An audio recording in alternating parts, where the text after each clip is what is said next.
今天仪式揭幕，终于排除了路旁的安全隐患，还了1年的债，才让这条泥巴路变成了水泥路。排水沟的问题就一直没有得到解决，每次大雨泥土流失非常严重，雨季之前一定要解决这个问题。弯道交汇处为了方便之后车辆通行，还是决定埋管隐藏水沟，养鸡鸭兔的庇护所还没通水电。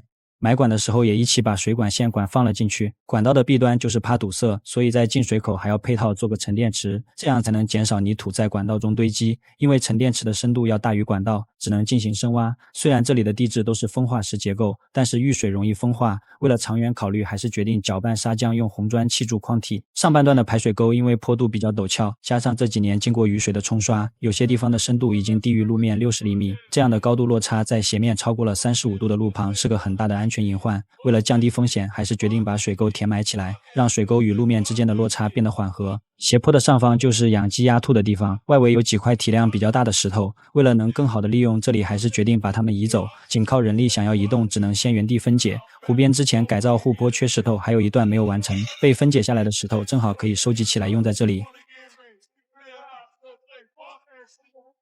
你干嘛呀？我把它拍实一点。你这样是没用的，我开车的脸哈。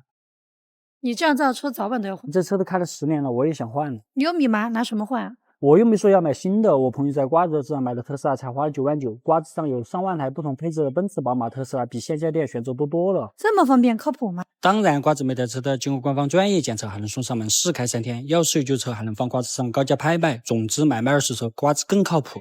这上面清理出来，你准备种什么呀？就是还没想好，先清理出来再说。今天有点下雨，没法干活，我们先去接一条小狗。小狗之前我就预定了，卖家说是广西的土松犬血统，有懂得看看对不对版。五黑犬现在已经快成年了，是时候给它找个好朋友了。到家第一件事情就是烧水洗澡，这些狗长途运输身上可能有虫，不处理干净，家里的狗也容易被传染。擦干，马上洗黑豹。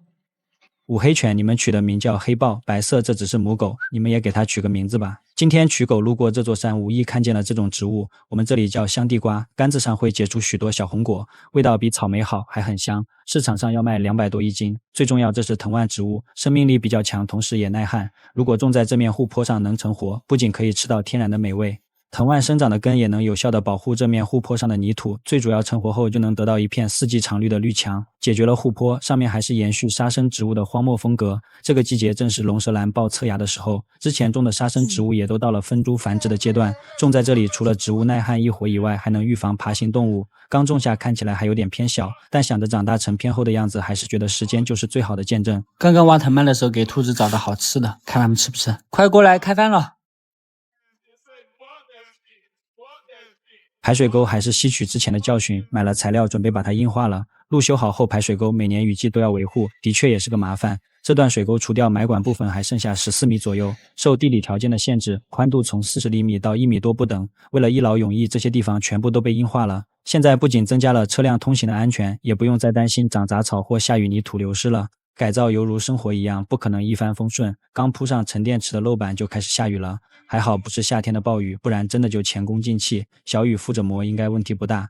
最近在网上买了几只黑鸡，我也是才知道活物都能发快递了，收到货还是很惊喜的，跟我在市场买的大小差不多，价格还便宜了1半多。现在我们的牲口是日渐增多，又离鸡蛋自由更近了一点。之前开荒这里留下了一棵杉木香，有云股东建议给它改良一下品种，刚好湖边种的蔷薇已经开始发芽了，就在这里捡了2个品种的枝条，一个是粉龙，一个是蓝色烟雨。这棵杉木香正好有2个枝干，一个枝干嫁接一个品种，为了增加成活率，每根杆子嫁接了4个芽苗，如果能成活，在这里给鸡鸭做个花棚遮阴就完美了。养兔子的外围也还差点绿植，地形修理成斜面更有利于植物的生长，同时也把水管预埋在了里面。去年在田坎旁种的菊花已经爆了很多的崽，也到了分株繁殖的阶段，这里都是一个颜色的品种，一颗母本就能分成若干颗小株的，菊花生长也比较快。种植分成了上下2排，只需等上1年，这里就能收获一片花海。经过这次打造，让原本的杂草水沟焕然一新，不仅增大了流动的水流，还降低了车辆通行时的危险。最主要利用埋管的方式，让这个陡坡的转角处多了一块应急的空地。等这些绿植生长一段时间，我相信肯定会是不一样的风景。最后多说一句，要买车瓜子更靠谱，坐在家里面就能选。